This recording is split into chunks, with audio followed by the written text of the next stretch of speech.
जी बहू। सुमित्रा जी का बेटा था अमित और बहू का नाम था अमृता। सुमित्रा जी की बहू की बातें सुनकर ऐसा लगता था कि जैसे वो बहुत इंटेलिजेंट है, क्योंकि उससे कभी भी कोई भी सवाल पूछो फट से जवाब दे देती थी।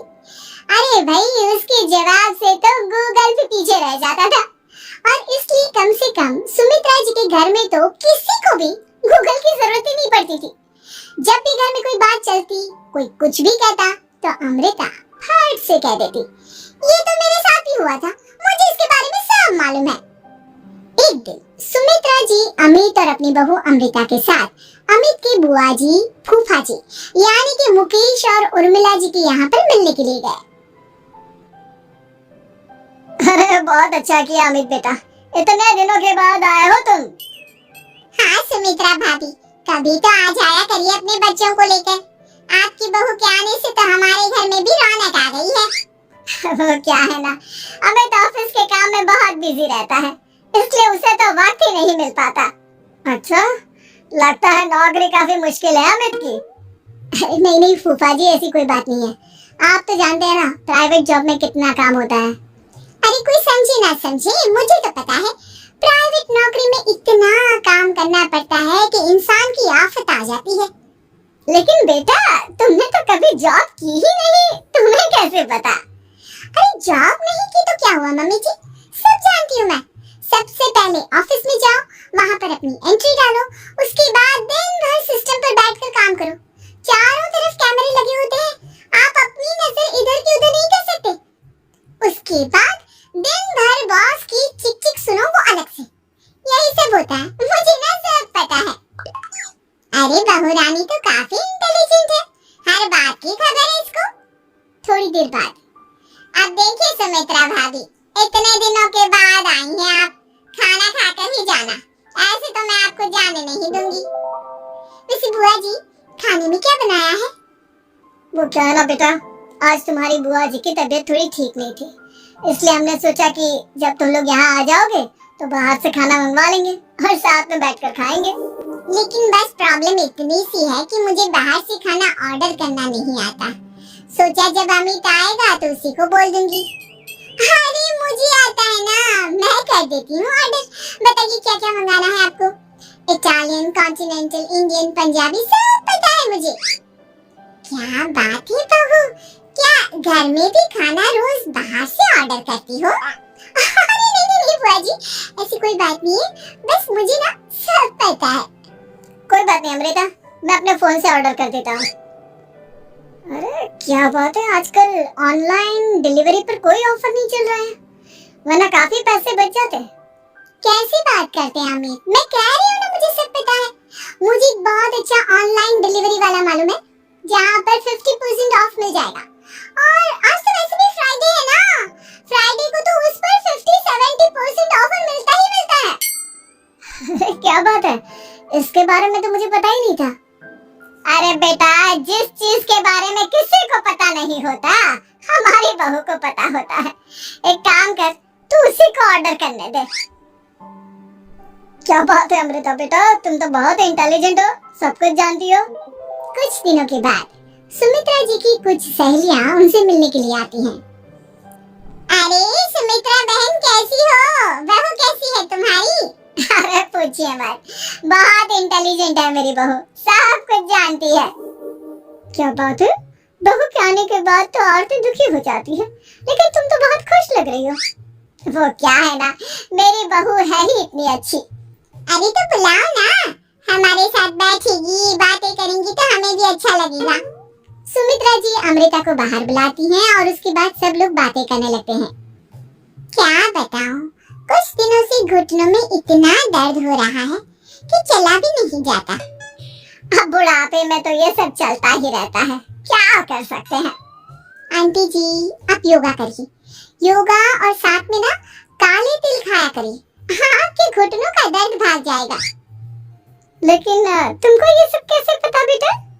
अरे मेरे भी घुटनों में दर्द होने लगा था, मैंने योगा किया और काले तिल के साथ गुड़ मिलाकर उनके लड्डू बनाकर खाए, एकदम ठीक हो गए मेरे पैर। अमृता, ये तुम क्या कह रही हो, इतनी कम उम्र में तुम्हारे पैरों में दर्द कैसे हो सकता है? अरे मम्मी जी सच कह रही हूँ,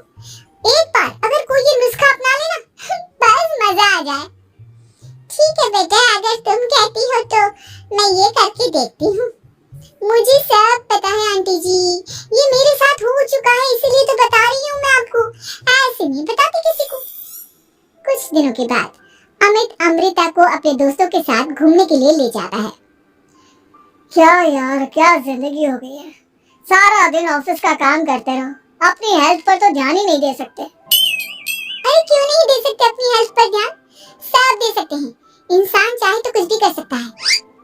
क्या बात है भाभी, आप इतनी श्योरिटी के साथ कैसे कह सकती हैं? अरे आजकल ना एक से एक एप्लीकेशन है मार्केट में, और जानते हैं उसमें कुछ एक्सरसाइज तो ऐसी बताते हैं जिन्हें आप अपने ऑफिस में बैठे बैठे, मेरा मतलब लैपटॉप पर काम करते करते भी कर सकते हैं। अमृता, ऐसी एक्सरसाइज के बारे में तो मुझे भी नहीं पता था, तुम्हें कैसे मालूम? अरे मुझे सब पता है, हर चीज की खबर रखती हूँ मैं, जानते हैं ना आप। लेकिन ऐसी कौन सी एप्लीकेशन है और ऐसी कौन सी एक्सरसाइज है भाभी? एक मिनट, मैं आपको अपने मोबाइल में दिखाती हूँ। अरे वाकई में भाभी तो सही कह रही है, देखो यार इसमें कितनी अच्छी एक्सरसाइज दिखाई गई है। अपनी चेयर पर बैठे बैठे एक्सरसाइज भी कर लो, काम भी और हेल्थ भी। वाह भाभी वाह, मजा आ गया। लेकिन अमृता, तुम्हें इस बारे में कैसे पता? अब मेरे साथ जो चीज हो चुकी है उसके बारे में तो मुझे पता होगा ही ना अमित। मतलब तुम कब ऑफिस में काम करने गई जो तुमने ऑफिस करते करते एक्सरसाइज की? मैं जो किचन में काम करती हूँ अमित, घर के काम, वो किसी ऑफिस के काम से काम है क्या? बस मैं भी वो सब करते करते इनमें से कुछ एक्सरसाइज ट्राई कर लेती हूँ, इसलिए मुझे सब पता है। सही है यार, तुम तो बहुत इंटेलिजेंट हो। कुछ दिनों के बाद, ये क्या है? एक दोस्त ने मेरे साथ एक मजाक किया है, लेकिन समझ में ही नहीं आ रहा। अरे बेटा तो अमृता से पूछ लेना, उसके पास कोई ना कोई जवाब जरूर होगा। ठीक कहती है मम्मी जी, मैं सब जानती हूँ। लेकिन अमृता, ये थोड़ा मुश्किल है, सोच लो। मेरे लिए कुछ भी मुश्किल नहीं, दुनिया की कोई भी पहेली हो मैं चुटकी में सॉल्व कर लेती हूँ। अच्छा ठीक है, देखो मेरे दोस्त ने मुझे एक खाली पेपर दिया है और कहा है कि इस पर उसने मेरे लिए कुछ मैसेज लिखा है। अब एक बात बताओ यार, खाली पेपर पर जिस पर कुछ भी नहीं लिखा हुआ, उसे मैं कैसे पढ़कर बताऊं? अरे बस इतनी सी बात, इसे तो मैं चुटकियों में सॉल्व कर दूंगी अमित। लेकिन कैसे बहू? इस पेपर पर तो वाकई में कुछ नहीं लिखा हुआ, एकदम खाली पेपर है, कैसे क्या पढ़ोगी तुम? अमित एक छोटा सा काम करो, जल्दी से एक मोमबत्ती लेकर आओ। अरे बहू, पेपर में आग लगाने का इरादा है क्या?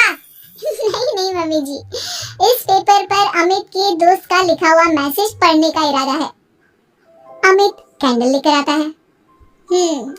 अब ना बस इस पेपर को धीरे धीरे कैंडल के ऊपर घुमाते रहो, देखना 2 ही मिनट में मैसेज आपकी आंखों के सामने होगा। अच्छा ठीक है, मैं ऐसा करके देखता हूँ। 2 मिनट के बाद, अरे वाकई में इस पर तो अक्षर बनने लगे, लेकिन ये हुआ कैसे? और अमृता, तुम्हें कैसे पता? बहुत सिंपल है मम्मी जी, अमित के दोस्त ने नींबू के रस से मैसेज लिखकर उसे सुना दिया। अब अगर मैसेज पढ़ना हो ना तो पेपर को आपके सामने ले जाओ और लेटर्स अपने आप उभर कर आ जाते हैं। वाह बहू, लेकिन तुम ये सब कैसे जानती हो? अरे मम्मी जी, जब मैं छोटी थी ना तो अपनी सहेलियों के साथ ऐसे ही गेम खेला करती थी। ये तो मेरे साथ कितनी बार हो चुका है, मुझे सब पता है। थैंक यू यार अमृता, तुम्हारी वजह से हमें कुछ भी सोचने की जरूरत ही नहीं पड़ती, तुम सब कुछ बता देती हो। कुछ दिनों के बाद सुमित्रा जी को अमृता के प्रेग्नेंट होने की खुशखबरी मिलती है और सुमित्रा जी अमृता को डॉक्टर के यहाँ लेकर जाती है। देखिए सुमित्रा जी, आपकी बहू की तबीयत बिल्कुल ठीक है, किसी भी तरह की चिंता करने की कोई जरूरत नहीं है, लेकिन हाँ उनको आयरन वाली डाइट खाने की बहुत जरूरत है। ठीक है डॉक्टर साहब, आप बता दीजिए मैं अपनी बहू को क्या क्या खिलाऊं ताकि उसकी तबीयत ठीक रहे और आने वाले बच्चे की भी। अरे मम्मी जी, इसमें डॉक्टर से पूछने की क्या जरूरत है, किशमिश है, अनार है, पालक है, ये सब खाना चाहिए, आयरन का लेवल बिल्कुल बराबर रहता है। अरे वाह, आपकी बहू तो सब कुछ पहले से ही जानती है। ये तो बहुत अच्छी बात है। देखो आयरन के साथ तुम्हें कैल्शियम भी खाना होगा, जानती हूँ मैं, अगर आयरन की खाली सप्लीमेंट लेते हैं और कैल्शियम नहीं लेते तो बॉडी उसे अच्छे से एब्जॉर्ब नहीं कर पाती। सब पता है मुझे। बहू ये भी मालूम है? हाँ मम्मी जी, आप तो जानती है ना, मुझे सब पता है। आपकी बहू की बातें सुनकर अच्छा लग रहा है। मुझे ऐसी बहुत कम लड़कियां मिलती हैं जिन्हें इतनी नॉलेज होती है, सारे सवालों के जवाब देती है। और हमारे इंडिया में तो वैसे भी हालात बहुत खराब है। बिल्कुल ठीक कह रहे हैं आप डॉक्टर साहब, लेकिन मैं उन लड़कियों की तरह नहीं हूँ। बहुत ख्याल रखती हूँ मैं हर चीज का। और जानती हैं आप, हमारे घर में तो किसी को किसी चीज के बारे में गूगल करने की जरूरत ही नहीं पड़ती। बिल्कुल ठीक कह रही है अमृता, अरे कुछ भी पूछ लो, इसे सब पता होता है। अरे वाह, तुम तो बड़ी कमाल की लड़की हो। चलो ये तो बहुत अच्छी बात है, लेकिन फिर भी डॉक्टर की सलाह पर पूरा ध्यान देना चाहिए। वैसे क्या चाहिए तुम्हें, बेटा या बेटी? अरे डॉक्टर साहब, कुछ भी हो जाए, बस बच्चा अच्छे से हो जाना चाहिए। मुझे तो दोनों में से किसी से कोई भी परेशानी नहीं। और सुमित्रा जी आप? डॉक्टर मैडम, मुझे तो लड़के और लड़की में कभी भेद करने की आदत ही नहीं है। पोता आए या पोती, मेरे लिए तो दोनों एक बराबर है। सुनकर अच्छा लगा। वैसे आप जानती हैं, हमारे यहाँ पर तो लोगों को बड़ी बेचैनी रहती है ये जानने की कि पेट में लड़का है या लड़की, लेकिन विदेशों में ऐसा नहीं होता। हाँ, वहाँ पर तो सब कुछ पहले से ही बता देते हैं ना। ये भी कोई बात हुई भला? लेकिन तुम्हें कैसे पता कि वहाँ पर सब कुछ पहले ही बता देते हैं? अच्छा हाँ, तुम तो सब कुछ पहले से ही जानती हो ना, तुम्हारे साथ तो सब कुछ पहले से ही हो चुका होता है। नहीं मम्मी जी, ये तो मेरे साथ पहली बार हो रहा है, इसलिए मैं ये डायलॉग नहीं बोल सकती। अमृता की बात सुनकर सुमित्रा और डॉक्टर दोनों हंसने लगते हैं।